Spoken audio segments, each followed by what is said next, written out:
Thanks for watching. Please subscribe, like, and hit the bell for more stories. Where are you watching from? Let us know in the comments. Let's get the usual background details out of the way. My name is Nolan Reeves. I'm 46 years old and about as average as they come. At 58, I'm neither tall nor short, and at 170 pounds, I'm in decent shape. Most of my hair is still intact, though it's turning gray, and I keep it cut high and tight. I run 3 miles a day more on weekends and can finish a half marathon in under 1 hour 55 minutes. I drink socially, don't smoke, and have never cheated on my wife. I spent years working in the IT department of a financial institution, climbing the ranks from a simple programmer to an executive overseeing a large department. It took long hours and frequent travel overseas, particularly to places like India and Brazil, as outsourcing ramped up.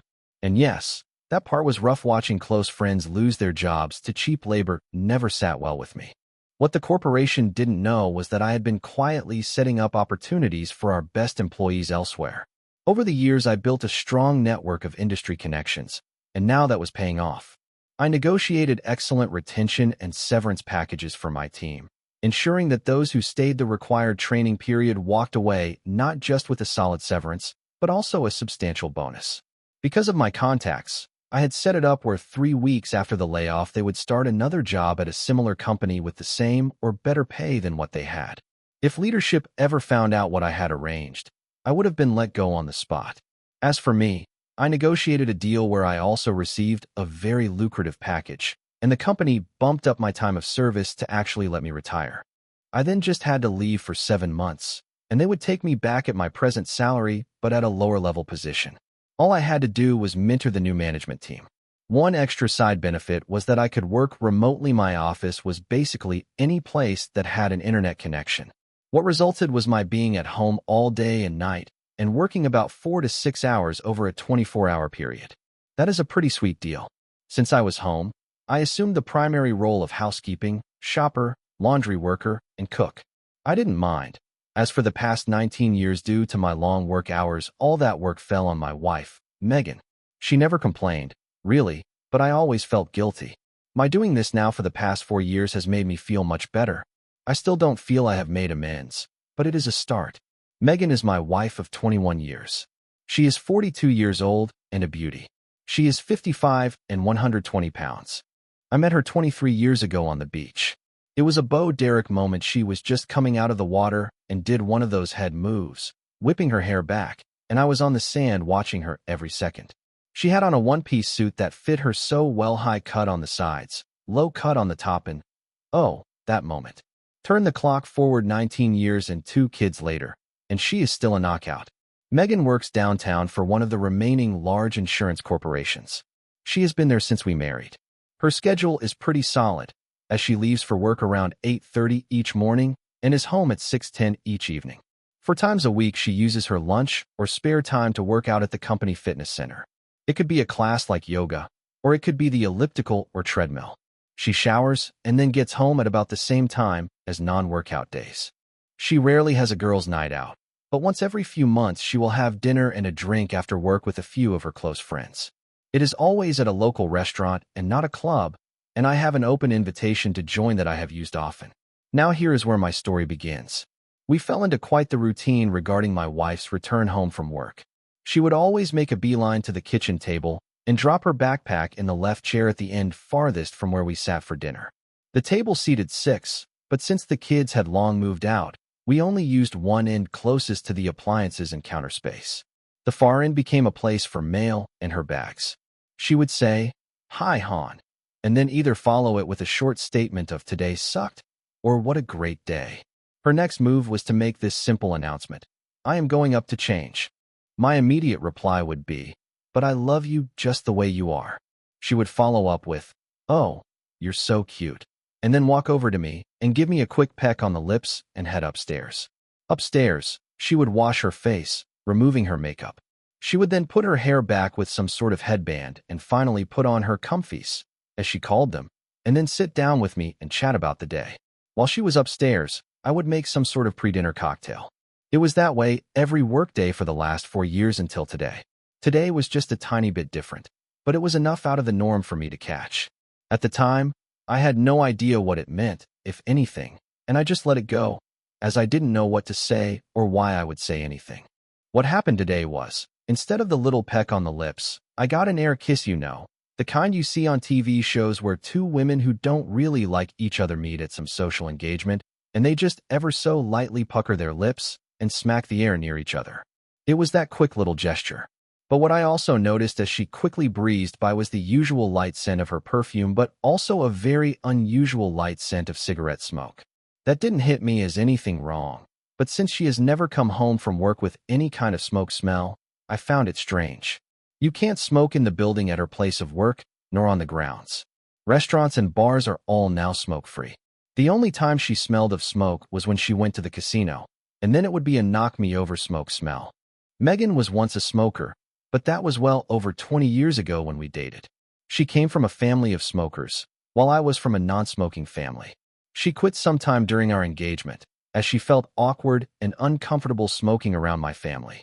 She only had what is referred to as a social cigarette with friends in the first few months of our marriage. I hadn't seen her smoke since, so I said nothing. The evening continued as normal, and so did the next week. No more air kisses and no more smell of smoke.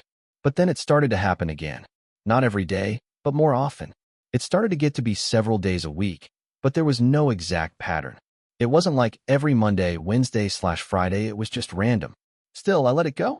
The next change that occurred was with her fingernails. Megan loves a mani-pedi.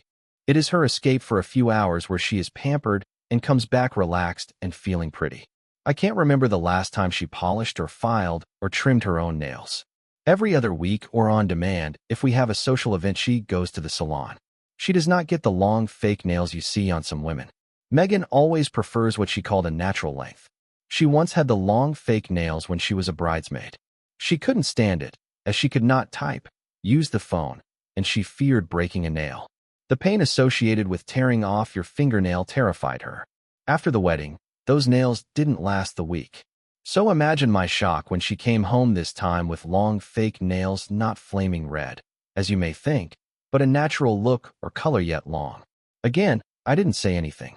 If she brought it up, I would have questions, but I wanted to see where this was going. This misbehavior, if you can call it that, continued for the next 5 weeks. Days with the same old routine, and now days with the new routine, as well as the upkeep of the new long artificial nails. My mind was spinning. What was causing the cigarette smoke? Why the change to long nails? Nothing else was out of whack. Intimacy was often and great. Conversation was great. No girls' night out or sudden business travel. But I needed to know. I was confused, and I was curious. It was early into the 4th month when things came to a head. It was a Saturday at breakfast when she informed me that she was going shopping with her girlfriend April. April was a former coworker who had moved a few towns away. They wanted to go outlet shopping, which was about 70 minutes from our home. She said that, with the distance and the fact she had a lot to catch up on, she would be gone most of the day. This is not really out of the norm for her, and I had no reason not to trust or believe her. It was, for all intents and purposes, a non-issue. I told her to enjoy herself and that I would find plenty to do around the house and yard, so don't worry about me. Later that morning she was off and gave me a big kiss goodbye. About 7:10 that evening, I felt like going out for a quick bite to eat and was just opening the door to the garage at the same instant Megan was going to enter. It was one of those weird moments when I pulled the door while she was about to push. We came face to face in an instant, about to collide. You know how, at those times, you're startled and exclaim all in that instant. For the first time there was smoke on her breath. She excitedly drew back and said she had to pee and rushed by me to the bathroom. I don't know why I did it, but I then went to her car, which had the window down, and looked inside. The smell of smoke was strong, and I could see ashes on the floor beside the driver's seat. I had to snoop. I searched around in the glove box and under the seat, and then in the center armrest console. Nothing was out of the ordinary. But then something caught my eye. I saw a small makeup bag in the armrest. It was familiar, as she always takes something with her. You know what is usually inside. The basics: mascara, lipsticks, compact, hair ties. But what caught my eye was the rectangular-shaped outline on the back. I never noticed that before. Opening the bag, I saw a lighter and a pack of cigarettes. I mentioned that Megan smoked when we dated, but she was a Marlboro girl. She never smoked anything but Marlboros. Why did she have this brand in her bag? Even if she said they were not hers, they were in her makeup bag, in her car. Now, I am not someone that will wait months for a PI report with video and audio. This is not proof of an affair. All it means is she is smoking again. But why? How do I find out? Well, I can ask her, of course, but what will I get for an answer? You never know until you try. I took the cigarettes out of the bag and went back into the house. Once in the house, I could hear the shower running, so I knew she was covering up the smell. I went upstairs to the bedroom to check the clothing. I did a wash that morning, so the only thing in the hamper would be her clothes. Looking in the hamper, I found the clothes she was wearing smelling of cigarettes, but no panties. The only time in our life together that she had no panties on was in bed or when she wore a bathing suit. She never went commando, so the underwear had to be in the bathroom with her, or she went commando, or she left them someplace. I went into the house and decided to call April. Sure, she could cover for her, but like I said earlier, you never know until you try. We still had an old-school phone book we kept. I know in modern times we all have cell phones, but Megan still used this for when she wrote out our Christmas cards. I wouldn't have April's number in my contacts, and I didn't have Megan's phone handy to check her contacts. When I called April's, her husband, Brian, answered. I asked if Megan had left her watch there. He sounded taken aback and said, "Why would her watch be here? I haven't seen Megan since you both were here 7 months ago." I then explained how Megan and April spent the day shopping. His reply sealed it for me when he informed me that April has been at her mother's in San Diego for 10 days. He asked what was going on, and all I could say was I was going to find out and hung up. I went upstairs to the bedroom as the shower had stopped. When the bathroom door opened and Megan came out, she was startled to see me. I simply stepped past her and started looking for the panties. I saw nothing on the floor or in any of the drawers, and nothing in the linen closet. She came in a bit upset and asked what I was doing. I angrily said, "Come downstairs and we will talk," and stormed out. A few minutes later, she was dressed and came down to the kitchen where I was sitting. She took a firm posture and said, "What's wrong with you? Why are you acting so weird?" I said, "Why the shower?" And then I held out the cigarettes and said, "I found these, but I couldn't find your panties. Who has them?" There was a long pause. She sat down, looking at the table and not me, and said nothing. "Megan, for over 20 years I never lied to you. I think now you at least owe me the truth. 4 months now I knew something was going on, but I didn't know what.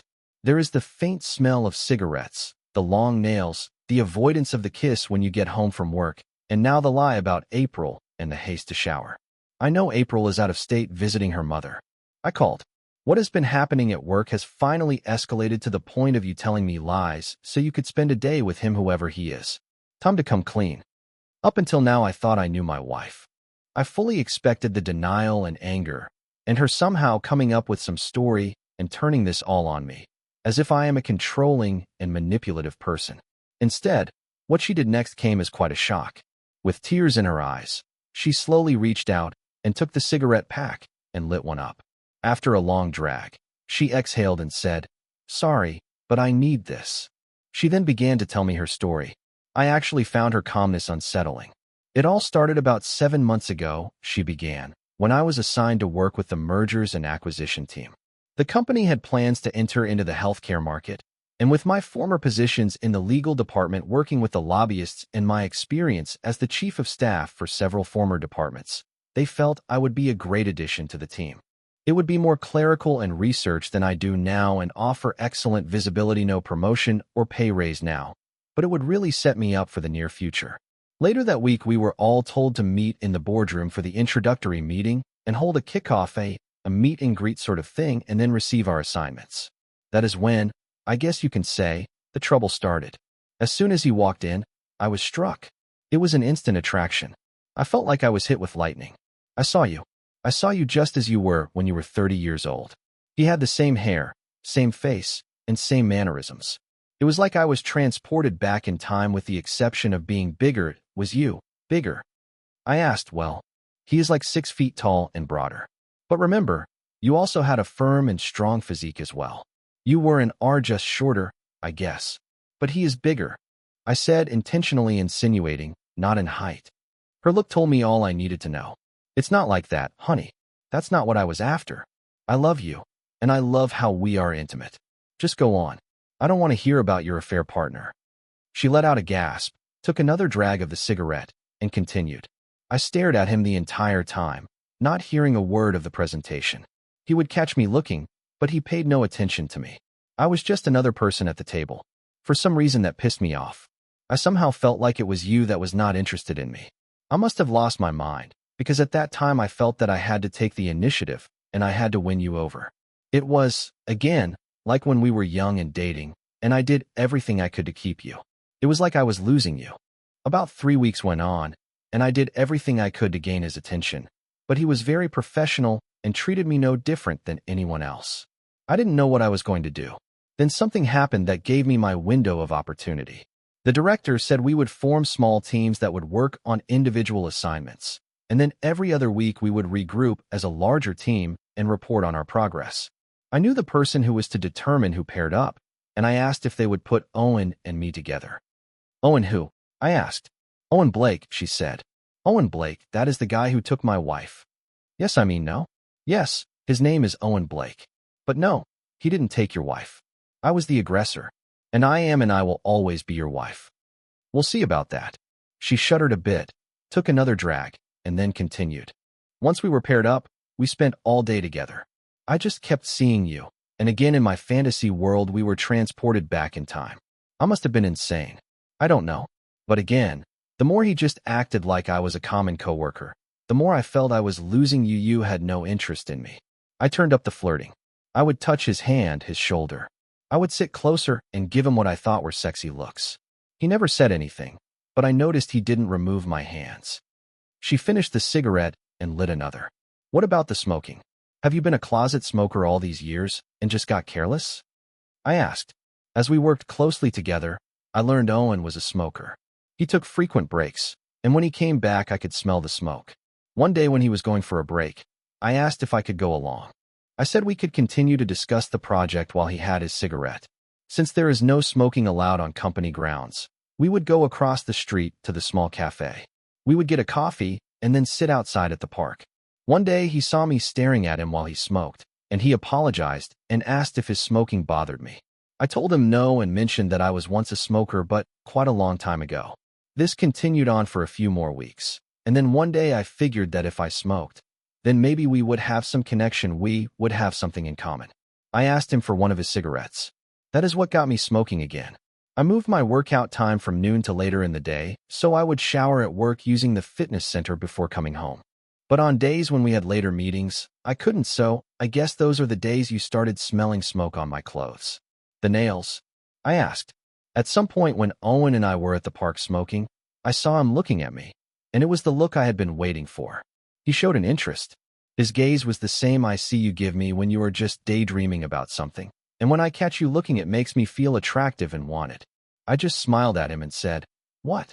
He blushed. He actually blushed at being caught. He told me he thinks pretty women who smoke are sexy. I was sexy. He said he always had a thing for girls smoking long white cigarettes with long nails.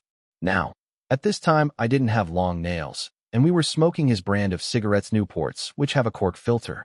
That is when I decided to get my nails done and buy my own cigarettes. It was at this time that things between us started getting serious. We continued to have these breaks several times a day, but we then added lunches. We often had lunch together, but now it was a daily thing, and we would drive to different restaurants. Instead of talking about work, we talked about everything and anything. We were becoming a couple. That's an emotional affair. Even without the physical, to me it's cheating. No, Nolan, we didn't do anything explicit. It was just lunch. How do I know that? You could be making out, petting hell. You could be doing something explicit for him on the way back to work. No, I didn't do any of that. It was just lunch and holding hands. We couldn't do that, we would get caught, and neither of us wanted to get fired. So it was fear of losing your job and not fear of losing your husband. It wasn't like that. Remember, in my mind I was with you and not him. Yeah, the bigger me. I get it. The tears became sobs, and she looked broken. Owen wanted me to have dinner with him. As much as I admit I, too, wanted that, I couldn't. As confused as I was, I knew I had to get home each night as usual, and there was no way I could fit dinner with him and still come home. I rarely worked late, and something like that would be a dead giveaway. So if you could rationalize that, then you were not crazy and thinking this was me. You knew the difference. If you really thought that he was, in fact, me as you said you would think it was dinner with me.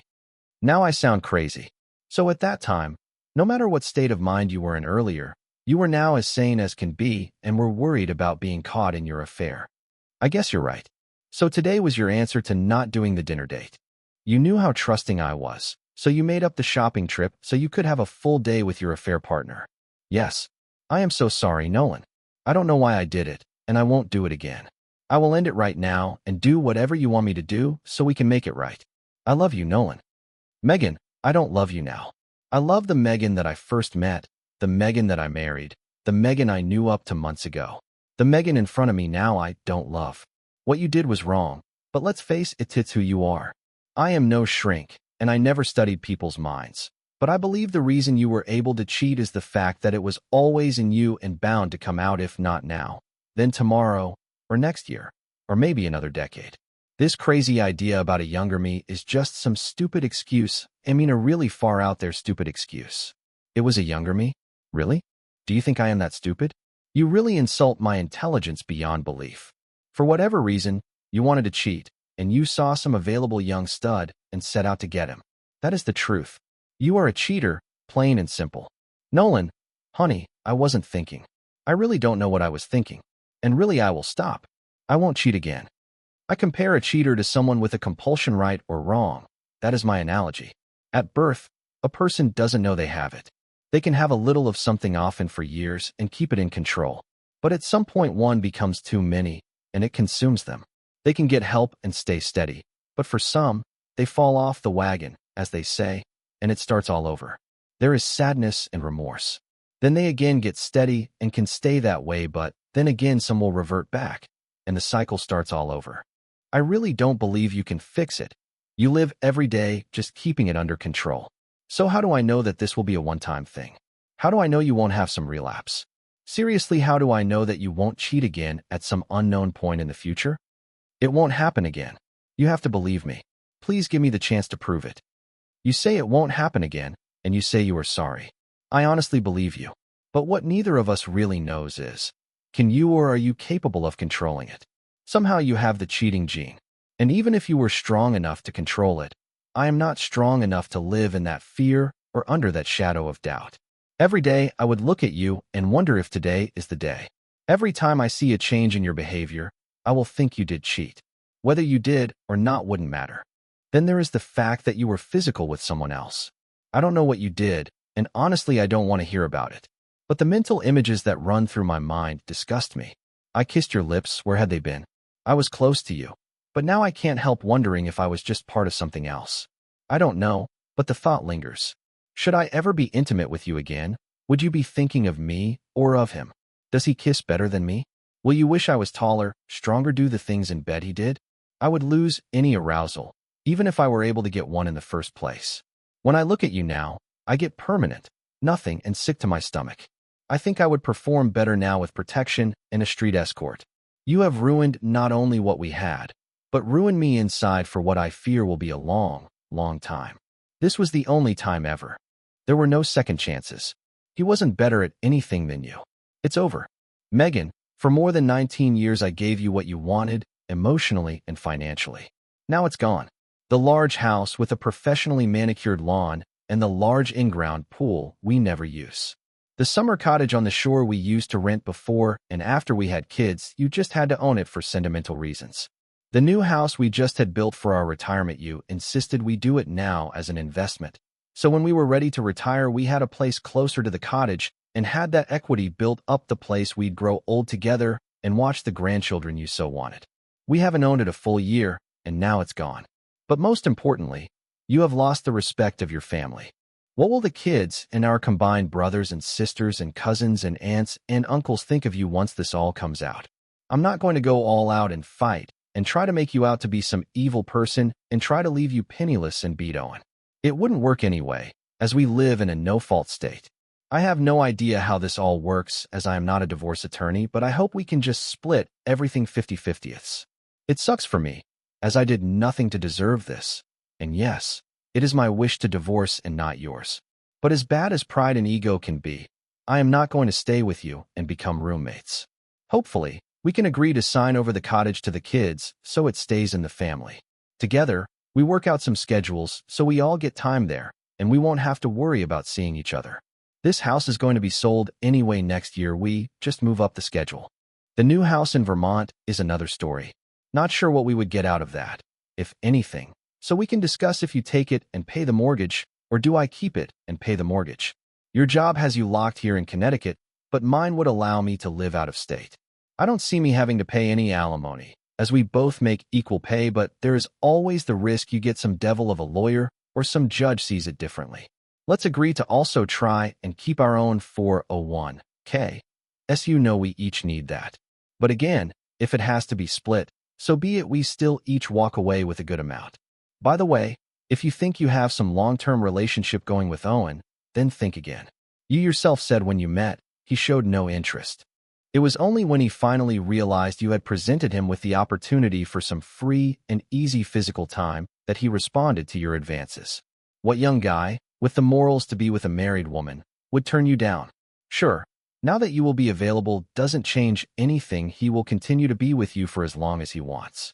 Hell, even when he finds a younger piece, he would probably keep seeing you as well. But things for you will change. It will be just physical and no love. And don't think this will be quiet. He will talk, no doubt about it. If he hasn't told his buddies yet, he surely will. All over work, people will know what you did, and you will be the divorced easy lay. You will get plenty of offers, so don't worry about the lack of intimacy. It will be a long time before you once again find true love, but every serial flirt in the company, married or not, young or old, will see you as an easy piece of meat, and you will be hit on day after day. It doesn't sound like a very exciting future. I can't throw you out of the house, as it's in both our names. Plus, I don't see why I should have to pay for a hotel when I did nothing wrong. Until the divorce is final, you move into the spare bedroom, and I stay in the master. I have no plans to date, so don't worry about me bringing anyone home. I ask the same of you. I don't want to know where you are going, who you are with, and never bring anyone here, ever. From now until then, we are roommates sharing the house. I'm done talking for now, and, frankly, heard enough from you. If you still feel like talking, maybe we can find some time in a few days after we gather our thoughts and calm down. For now, I just want to be alone and then go and get my files in order. Tomorrow I have a 9:30 appointment with a lawyer. And that is how my marriage ended. It's only been 7 months since the divorce. Megan didn't fight, and things went pretty much as I wanted. The exception is we did not sell the house in Connecticut. Megan needed a place to live and wasn't sure where she wanted to reside, nor was she able to get a place with what would have been her share of the sale. We do have an agreement that within a year some action has to take place, so she still has some time to figure it all out. I did get the house in Vermont, where I now live. It's not the dream retirement like we had planned, but it is still a great little house with plenty to do for outdoor activities. I continue to run and fish, but sadly, I do it alone. Our family suffered a big blow. Prior to her actions, she was extremely close to my son and daughter-in-law. You know the saying, your daughter is your daughter for all of your life, but your son is your son until he takes a wife. Well, that wasn't true with Megan and our son. Even after marriage, they were tight. Once my son found out what his mother did, he cut all ties. He refuses her calls and went as far as to say when he has a child, he will have to think long and hard before he lets Megan into its life. I have talks with him about being so cold, and I think or hope that at some point he can get back to a friendlier place. It does not have to be exactly like it was, but going totally out of touch is cruel. Megan knows I do not condone that behavior, but he is his own man. Our daughter had always been tight with me. It was a true daddy's girl situation. I did more with my daughter Amber than my son Daniel. Well, that has changed now.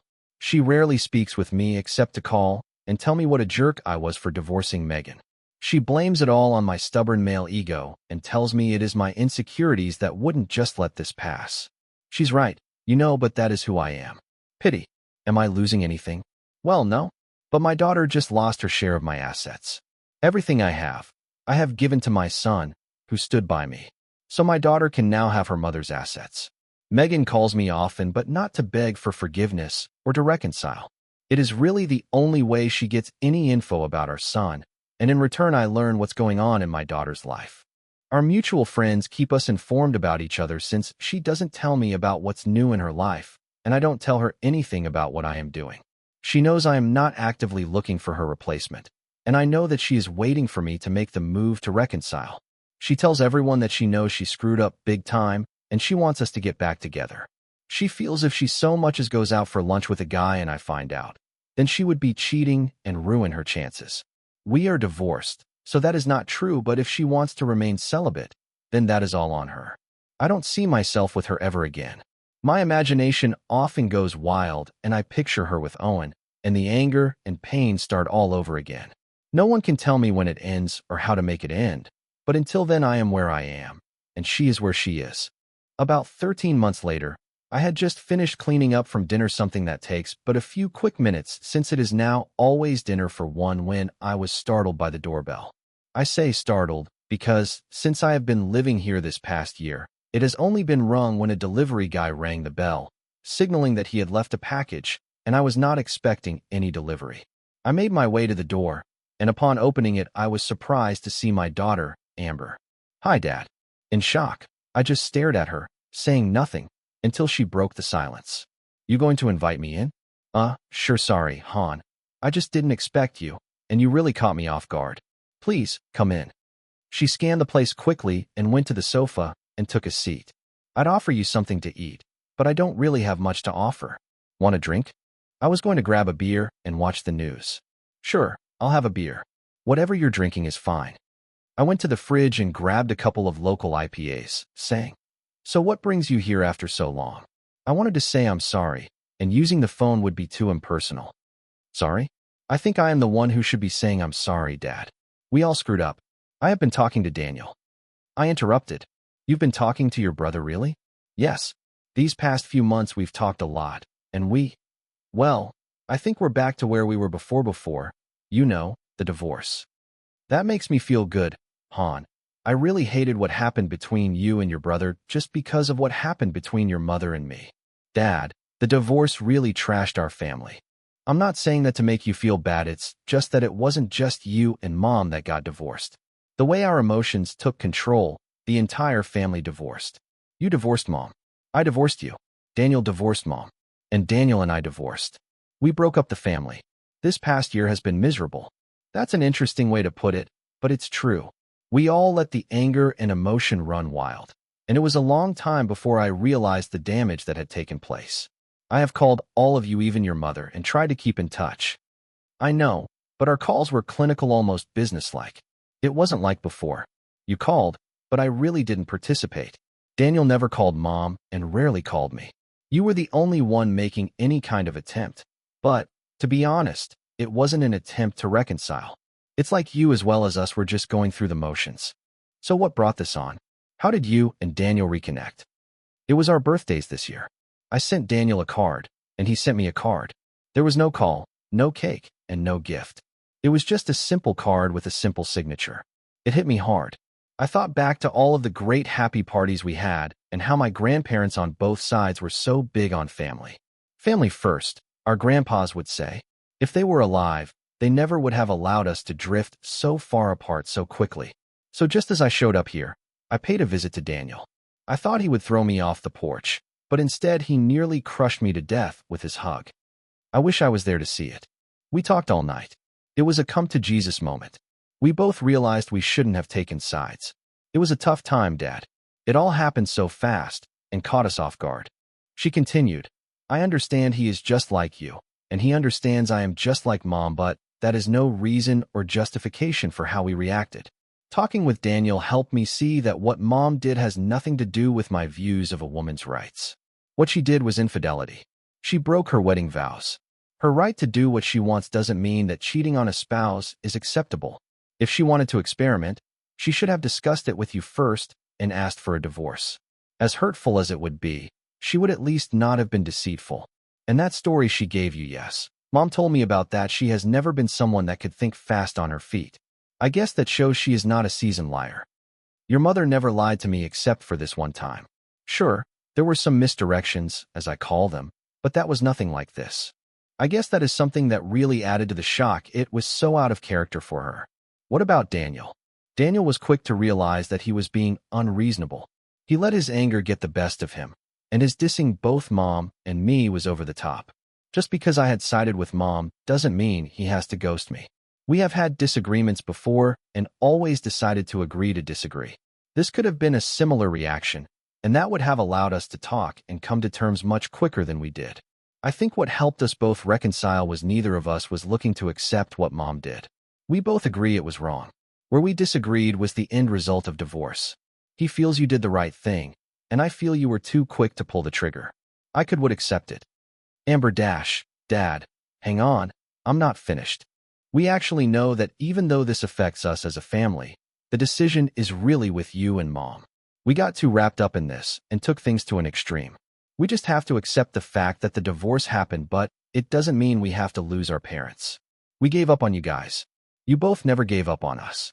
I always knew you were a smart kid. So, is Daniel talking to his mother? Yes, but just recently. He talks once a week, and they are close but not as close as before.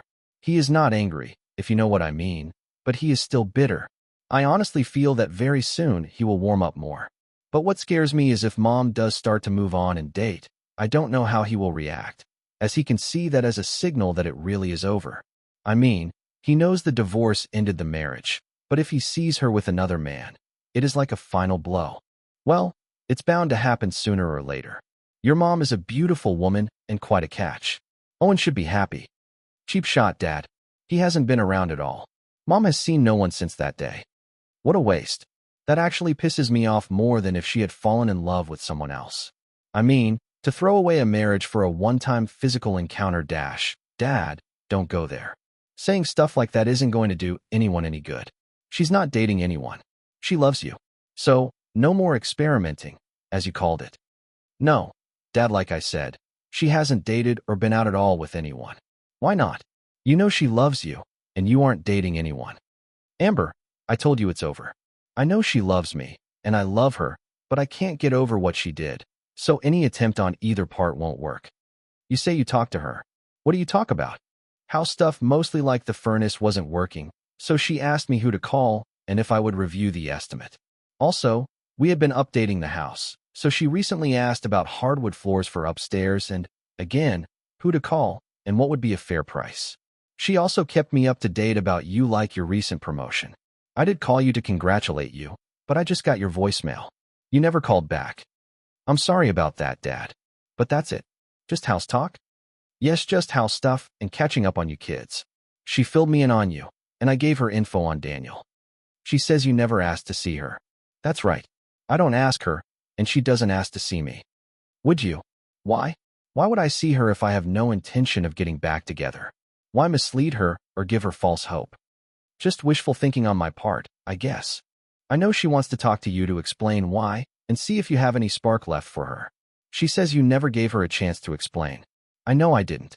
At the time, I knew she was feeding me a line of, and honestly, I thought the more she said, I would become angrier and hurt. I was afraid of what she would say. What if I was at fault? What if I failed as a spouse or partner? What if she had told me I was the reason for her betrayal? I couldn't stomach hearing the whys or the how longs or how it was a mistake. She needs closure, Dad. Leaving her hanging like this is cruel.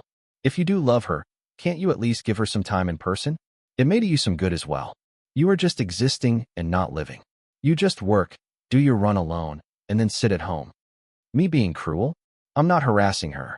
I'm not standing in her way. I told you if I started seeing her, I may give her false hope. Dad, I am not saying date her. I'm just saying to hear her out.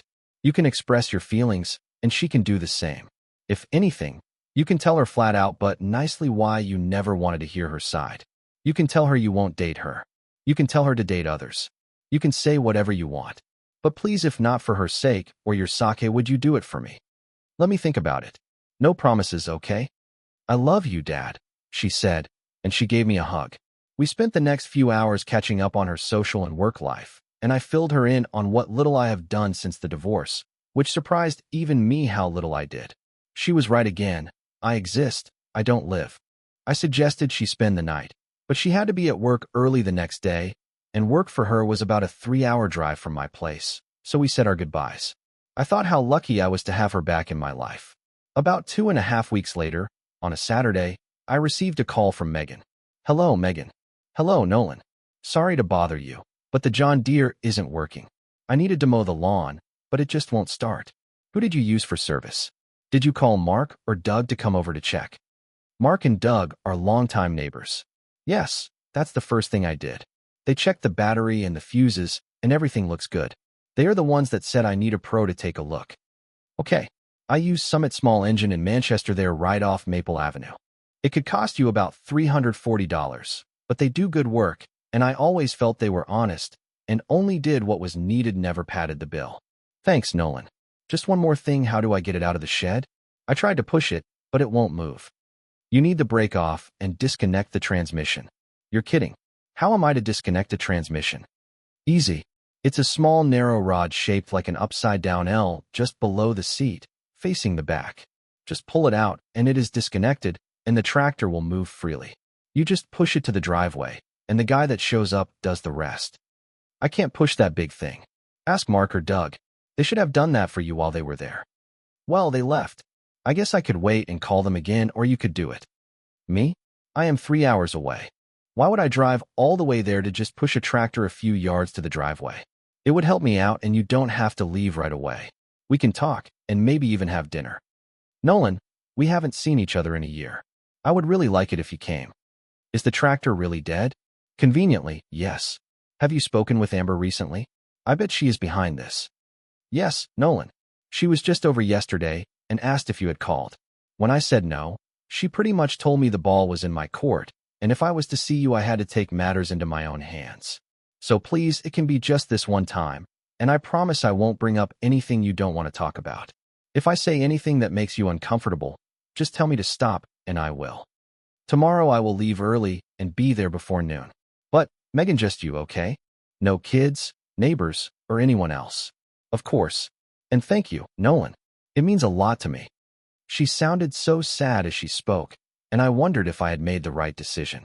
I arrived at my former home just before noon on Sunday. The place hadn't changed at all, and I was pleased to see Megan kept the lawn in good shape.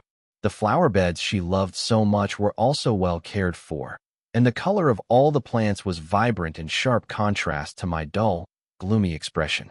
I told myself to put on a good front and try to be civil. Megan must have been watching for me, as she came out of the door just as I put my car in park. Hello, Nolan. Thank you for coming so quickly. I really don't want the lawn to get too high, or I would have to rake. No problem, Megan. It's about time I made an appearance anyway. The place looks great, you really kept it up nicely. Well, is it a year so time to sell? I had Ben Porter come by, from Porter Realty, and he gave me a few pointers. He's done well for us in the past, so I figured we should give him this listing. I think we should talk about that. When I had the sale of the house as part of the divorce, that was mostly out of bitterness. Why should you keep the paid-for house while I had a mortgage? I was going to use the money to help reduce the mortgage, but now I think you should stay here. You've shown you can handle the place on your own, and I can continue to manage the mortgage payment. I'd like to keep my name on the deed, and if you ever do decide to move, we can settle then. Can we do that? I can talk to my attorney and ask. I don't see why not. I'd like that. I could help with the Vermont mortgage. I can send you a check for half each month. I think that would be fair. But your name isn't on the deed of the Vermont home. Doesn't matter to me. Can you afford to send me a check each month? Sure. You'd be surprised how my spending has changed since I no longer have your income. When I've had to make changes, Amber was actually a big help. Her income is low, yet she has nice clothes for work, and her rent is more than I would be sending you. She taught me how to be frugal, where I had always looked at it as having to be cheap. That I don't believe, I laughed. Seriously, I am down to only one closet now. I buy quality pieces I can mix and match. It's no longer the price of the outfit that matters, but the quality, and no more dozens of shoes I don't need. I took a page from your book and have a few pairs of color that can match many outfits. I believe you, but I am still shocked. Would you like to come in and have a drink or something? After, let's take a look at the lawn tractor. We made our way to the shed, not saying a word to each other. Megan led the way, and I couldn't help myself from checking her out. She was still as beautiful as ever and still had a beautiful frame to die for. She was dressed simply and casual. She had on a comfortably worn pair of faded blue jeans, a shaped but not too tight cotton t-shirt. Her hair was pulled back off her face by one of her colorful headbands I remember her buying at one of her favorite craft boutiques. At that brief moment, I felt like a year had not passed and the event had never occurred, but as quickly as that feeling came, it was gone, replaced by sorrow at what I had lost. I don't know what happened. I used it a few days ago, and it was fine. Now I turn the key, and it doesn't start.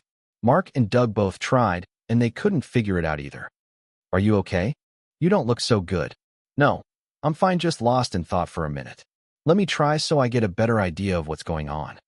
I sat on the tractor and made sure the brake lock was on, the blade engagement lever was off, and the gas was on full choke. Turning the key, I heard the starter run, but there was no ignition, no spark. I recognized the problem right away, as it had happened 3 years prior. I got off the seat and opened up the hood. Right away I smelled urine. Mice. Megan looked at me inquisitively. Yes, mice. This happened before. They take the dried grass clippings from around the blade enclosure and build a nest under this plastic cover over the motor. In this model, the starter is right below where they nest, and their urine seeps into the motor and somehow binds some part of the starter. At least that is what the guy at the shop explained last time. I can smell it from here, and I am sure if I took the cover off you would see the mess. Since that last time, I always made sure to blow off the grass and clean it up as best I could. I didn't know that. I feel so stupid. It's not your fault. I never told you. But I am surprised that neither Mark nor Doug smelled the mess. I'll push the mower. You do the steering. Let's get it close to the driveway. You can call Summit tomorrow morning. It should run you about $540. If they say more, have them call me. Thanks, Han. That's the first time in a long time she said Han rather than Nolan, and it didn't go unnoticed. I didn't reply or make any smart remark. Let's have that drink now. Okay, sure, Megan. I'd like that. I'll get the drinks and something to snack on. Why don't you take a seat inside the pool cabana in the shade? I'll be quick. Our pool cabana was one of her better ideas. Just after we had the built-in pool installed and the entire back patio side of the house covered in stamped concrete, she had the cabana built. 3/4 was a screen house with electricity, a ceiling fan, and really nice outdoor furniture. The remainder of the cabana was set up as a bar. Separating the two was a sliding glass door and screen. The ladies would sit outside, bug-free, and gab away, while the guys sat in the bar and drank, played cards, or talked sports, or did all three simultaneously. I used to have a beer fridge in there as well until I found the neighborhood kids would sneak over and steal my beer. Rather than lock the fridge, I just removed it. A cooler did the job just as well when we entertained. The memories started flooding my mind. Megan startled me out of my trance when she made her way into the cabana. Not much has changed out here either, she said, and reached out her left hand to offer me the beer. Your favorite IPA? No, it's not leftover from last year. I remember how you always check the bottle date to make sure it's fresh. I picked these up last night so they would be fresh and chilled. I took the beer, and as she sat down I noticed she had a beer for herself, but also brought out her cigarettes and an ashtray. As she took out a cigarette and lit it, she looked at me, looked at the cigarette, and with what I could describe as an embarrassed look said, "At first they helped me cope, but then of course the nicotine addiction kicked in. You don't have to explain to me. You're a big girl. I see you at least are back to your own brand." Yes, every time I light a cigarette, it reminds me of the horrible mistake I made and what it cost me, almost like a fitting punishment. But no way was I going to continue with the Virginia Slims brand. I will admit I like them better, but this isn't really about enjoyment. Weird, huh? Weird to say the least. But I don't see any need to continue to punish yourself. What's done is done, and smoking to punish you won't make things right or better. You're just going to get health problems like your parents. Smoking killed them, and you saw that firsthand. I know. Well, let's change the subject. I didn't come here to lecture you about bad habits. Amber said you really wanted to talk. Yes, you never gave me the chance to talk. I was too shocked to say anything.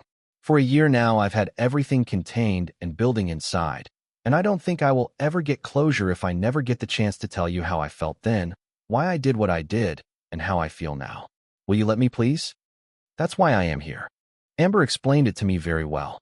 She also told me that she has made up with her brother and that Daniel and you are now on speaking terms. It made me realize that I am the odd man out. I talk with Amber and Daniel, but the only conversation I have allowed with you has been around the maintenance of the house or the paying of bills. I guess it is time. Thanks. She shifted up in the seat and sat cross-legged. She took a breath, looked away from me, and began. Before I start, I need to know if you had any idea what was going on. Somehow I have the feeling you knew more than you let on. Not exactly. I knew something was up, but I never suspected cheating. To be honest, I simply thought you started smoking again and were afraid to tell me. I could sometimes smell smoke on you, and you started to skip the welcome home kiss. Why didn't you say anything? I figured sooner or later you would quit or you would tell me. Confronting you somehow didn't feel right at the time. I didn't want to look judgmental, and remember, I had no idea there was another man. To me, it was about whether or not you were smoking. The new long painted nails threw me for a loop. I had no idea why you did that, and, to be honest, it didn't really matter to me. If you wanted to try new nails for whatever reason, it was a non-issue. Again, remember, I thought you were doing this for you, not someone else. I wish you did say something. Maybe it would have shocked me to my senses. Really? Would that have ended it before it happened forever? Or would it have just delayed the inevitable? I think something like that has to be decided by you to end for good. Someone else stopping it may just end it at that moment. If I had known about the other guy for certain, I would have stepped in. But I think, for the rest of my life, I would be watching your every step, and that is no way to live. Thanks, Nolan. That helps. She continued. For years I was the young one at work. All my coworkers in management were older and very professional. All the talk around the office or at lunch or at any social night out was really boring. On Monday the talk was about family, work, grandchildren, and once in a while someone may have traveled, and we spoke of their vacation or trip. It was all very vanilla plain and, like I said, boring. It was also harmless. However, a few years back, due to retirements or transfers, the office demographics really changed. Much younger ladies were introduced, and slowly but surely, I became the oldest of the department. What also changed was the work chat. No more talk about grandchildren or recipes, and very little talk about work. Instead, the talk was all about their dates, their boyfriends, or their lovers. I, of course, stayed out of the conversation, as I felt it was really not appropriate, but also because I had nothing to offer. I wasn't going to share our intimate life with these people, but also I had nothing I could add from my past. I shifted in my seat and nodded so she knew I was listening. I didn't want to say anything out of fear she may take it the wrong way. She lit another cigarette and continued. Anyway, like I said, this had been going on for a few years now, and over time I would continue to join the girls for lunch, and the talk started to get a bit more graphic. The talk about the dates became much more detailed to include the intimacy and how some of the girls were dating more than one guy. They all would share what I guess I can describe as the prowess of each guy and how they could never settle down with just one. The excitement of what they called the discovery was too much. The discovery? I asked. Yes, that is what they called it when they would flirt with a guy and eventually get close enough to try to get him excited so they could feel his excitement, so they could get some idea how big he was. So they were trying to see if he had a big dash, not just if he had a big one, but more what was the size. It was like a game. They wanted to try different guys, so each time they were physical, it was different and hopefully better than the last. They said they weren't necessarily looking for the biggest, but after all their experience they had a good idea of what they wanted. In some cases big was too big, and in others small was too small. Once they discovered what they wanted, that was their target for the evening. That sounds cold. And they shared all of this at lunch talks? This kind of talk was mostly after-work happy hour talks after a few drinks, and after the girls sized up the crowd. One of them always steered the conversation toward intimacy. And you felt left out, right? Most definitely. Like I said, our intimate life was none of their business. But what did get to me was the fact that even if I wanted to participate, I couldn't. I was a virgin when we met, and you were the only guy I was ever with in that way. Any dates I had before you were limited to just making out, and there was some touching. I never did anything else before you and was faithful up to that one stupid day. Why would that bother you? You didn't know these girls anything. You should have just stopped hanging out with them. I actually did cut way back on the happy hours, but unfortunately the seed was already planted. I couldn't shake the feeling like I had missed out on something. I didn't want to be, well, I wasn't dissatisfied that I didn't sleep around, but I began to feel that maybe I married too young. My expression must have changed as she immediately shifted into a defense mode. Nolan, oh no. Nolan, I don't regret marrying you for an instant. What I meant was, if knowing what intimacy was like with other men was important to me, then of course I should have done it before I was engaged and married. I never went to college, so I was never on my own, and the only guys I ever met were the jerk townies. When you came along, it was love at first sight, and I never gave anyone else any thought. I know you never regretted marrying me, I don't doubt that. And I never regretted marrying you. I just wish whatever took this feeling or desire you had to the point where you had to act upon it never occurred. I said to her, I can never, ever say I am sorry enough. So what you're saying is all of the talks of various partners somehow excited you, but also left you feeling like you missed some special rite of growing up, something you just had to experience. I don't know, Nolan, but I guess so. It haunted me for a while, and as good as I had it with you, I just had to experience something at least once. It was going to be exactly that, a one-time thing that I had hoped and prayed no one would ever know. It would be out of my system, and nothing would ever change. You knew there was always the risk of me finding out, and you knew what I would do, yet you did it anyway. I seriously didn't think you would find out. But my point is, knowing the consequences, I still felt it was worth the risk. That meant to me that I was second. This thrill was worth losing me, the respect of the family, risking a disease, probably losing friends. I never thought of you as any less important. Maybe so, but your actions prove that I was. Regardless, now you know why I did what I did. And I have said it a million times over that I regret I ever lied to you and cheated. But what I really need you to understand and believe is that this was the one and only time. Nothing has happened before, and nothing has happened since. I lost so much that I have learned such a hard lesson that I would never do anything again to betray my family. That's good to hear, but you're telling the wrong guy. I think the kids would love to hear that, and I am certain Amber believes you. Daniel may be a harder sell, but if he goes from just occasionally talking to you to actually visiting you and spending time, he too may come around. And you? It doesn't matter to me now. Remember, we are divorced. You can't betray me. You are a free agent, and you can spend time with anyone you choose and do whatever you want. I have no say in the matter. It doesn't have to be that way, Nolan. You do matter to me. I still love you, and I desperately want to get back together. I have been miserable without you, and haven't I suffered enough? How long must I be punished? Punished? Do you think this is punishment, like some time out? I never intended to punish you, Megan. You did something that I couldn't forgive, so I ended it. In fact, if I remained and we had a cold, distant marriage for the next 30 years, that would be punishing you. If I treated you like a roommate or engaged in revenge flings, that would be punishment. My leaving you to go out and do whatever it is you want is far from punishment. It is a gift. You wanted others, you have been free to do so. It's been a year. Can't we start over? What's done is done, and I can't go back and erase it. But we can start over, and you can see how sincere I am. You aren't dating anyone, and neither am I. We both must be waiting to get back together, or we would have moved on. Megan, I have moved on. Just because I have no desire to get back into the dating game doesn't mean I am hung up on you. Don't say that. Nolan, please reconsider. We went over this before. I love you and I admit it, but I can't get the mental image I have of you being physical with Owen out of my head. I know I didn't see it happen, but I have a very active imagination. Every time I see you, even today, I picture what had happened that day and what might have happened up to that day. After that day, I remembered how you stopped kissing me when you came home from work. I reconsidered my thoughts that it was because of the smoking and began to wonder if it was because you gave him an explicit act after work. The showers at work maybe weren't from the exercise, but to instead wash away the encounter. She screamed. I told you that it was just that one time, nothing else happened.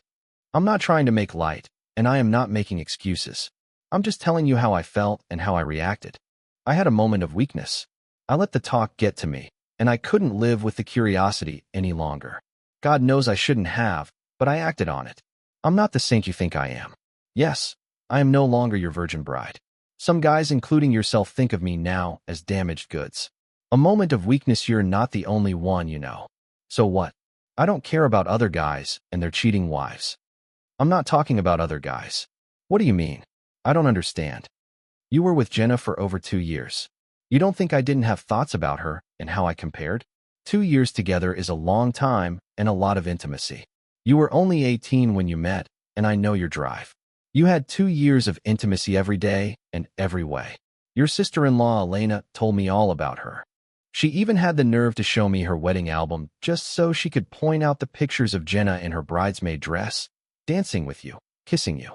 She kept in touch with her for years and always brought it up to me. I didn't know she was being that cruel. Well, she was. Then she brought up Sophie. Yeah, I know about her as well. You were so distraught at Jenna cheating on you in the breakup that she introduced you to Sophie, her neighbor. Sophie had the hots for you for a long time and jumped at the chance to get you. Sophie told Tara all about the intimacy and how happy she was to finally get to you. I never knew. And know what is worse, wasn't Sophie your best buddy Travis's ex-girlfriend? The one he cried for every day, the one who only left Travis because he couldn't handle the fact that she ended a pregnancy? I know all about that as well. So, not only did you have intimacy with someone else, you had it with your best friend's girl. You probably ruined any chance at their reconciliation. I thought there was some kind of bro code. So don't get all high and mighty about imagining me with someone else. You are being a hypocrite. That all happened before we met. But it is still the same thing. I am not talking about breaking wedding vows. I am just bringing up the fact that I was able to handle your having intimacy with others and getting past it and not letting my imagination go wild and spoiling any chance at us getting together and having a meaningful relationship. Others do it all the time. First of all, it is not the same. If you would have had a lover before our marriage, I would have never brought it up and lived with that. I never broke a vow that I made when I got married to you. You did. And I'm not willing to take that chance with you anymore. What about the trust and respect factor? How can I get over the fact that you planned that date for some time? You pursued that guy for some time. You lied to me to meet with him, and you lied to me about why it occurred. So why on God's green earth would I believe you now just because you say you're repentant? And even if you were telling the truth, it may have been just one occurrence or day, but not just one time. You can't tell me a younger, fit guy like Owen was going to be satisfied with just a one-time quickie. You were gone for most of the day, so a lot more happened than just one time. But that's all in the past and damage done. Oh my God, here we are fighting. That is the last thing I wanted to do today. We don't have to be done, Nolan. Isn't there anything I can do, please? No, not now.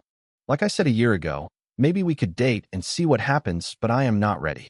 Just like I have no desire to date any other women, I have no desire to date you.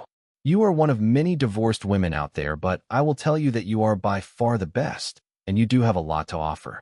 Once you let it out that you are available, you will have a ton of available guys looking to snatch you up. Just be honest with them. Use the no surprise rule. Whatever you expect to know about their past, you expect to tell them the same. No one is expecting to find a virgin your age, but not all men want to get into a long-term relationship with a former cheater. Many would, don't get me wrong, but there are some, like me, that wouldn't. I don't like where this is going. You are basically telling me to date others. But I know if you can't handle what I did with one guy, how do I expect you to ever take me back if there are more? Is that what you want? Instead of a definitive answer of no, you want me to make a move and give you a better way out? You tell the kids you wanted to give me a chance, but then tell them I blew it by dating. No, that's not what I am saying, and I am not planning anything. I am just being honest and saying I don't want to date anyone, and that includes you. I have changed. I am a colder person. I like being alone and intend to remain alone. I have no evil plan against you. If you ever plan a date again at any future time, would you date me? I don't know. I never thought about it. Even if it is 2 or 3 years down the road, and I have dated and been intimate with someone else, would you ask me out on a date? I paused, which caused her shoulders to slump. As I said earlier, I never thought about it, but probably I will not. She lit a cigarette, exhaled to the ceiling, uncrossed her legs, and leaned forward for effect, looking into my eyes. You paused before you answered. Why did you have to think? Why not just a quick, straight answer? Honestly, I wanted to make certain I heard the question correctly so I could give an honest answer. What was there to not hear or not misunderstand? I asked you if it is 2 or 3 years down the road and I have dated and been intimate with someone else, would you ask me out on a date? How was that not clear? Was the pause because I added I will be intimate with others? Now that it could be a fresh start, will you not accept me with a past? I wanted to be clear that you said ask you out on a date. Your being with other men has nothing to do here. It's just that I cannot bring myself to trust you ever again. More men, fewer men, it does not matter. You already brought one man into our marriage. How do I know if you were going out with me in the evening and then come home and call another man to meet up? So my answer is a no. So we are back to square one. Her eyes started to tear up, and she stood and looked out in the distance at nothing in particular. Nolan, thank you for coming today, and thank you for your honesty. As much as I had hoped this would have gone in a different direction, I guess, like they say, it is what it is. I really screwed things up, and what has been broken can't be repaired. I really had hoped you would see I am willing to try and start over, and I had hoped that you would as well. But you're right, it wouldn't work, as I want more out of our relationship. I think I already have you as a friend, but if you are not willing to offer more, then being that close together would be punishment. And honestly, I think I have already punished myself enough. I don't need any additional pain in my life. Why don't we skip dinner and just say goodbye? With that said, Megan and Nolan hugged, and I walked alone to my car, looking back and offering a wave to a tearful Megan, and drove back home to Vermont. Megan just stood there for a few minutes, wiping away the tears, unsure of what to do and questioning how things could have gone so wrong so quickly. Megan and Nolan never did have that date. Megan did have an occasional date, but nothing has ever come out of it. She and Daniel did reconnect, and both kids are frequent visitors. Never is the past mentioned. They all agreed to only talk about the present or future. Nolan got what he wanted, as he remained a loner. He fished alone, kayaked alone, ran alone. He never did tell his kids or anyone if he was sorry he didn't try to reconcile. As he mentioned to Amber, he doesn't live, he exists. Sometimes, when the hurt is that overpowering, existing is all that is left. That's the end of the story. What do you think? Let us know in the comments. And don't forget to like, subscribe, and hit the notification bell. Thanks for watching.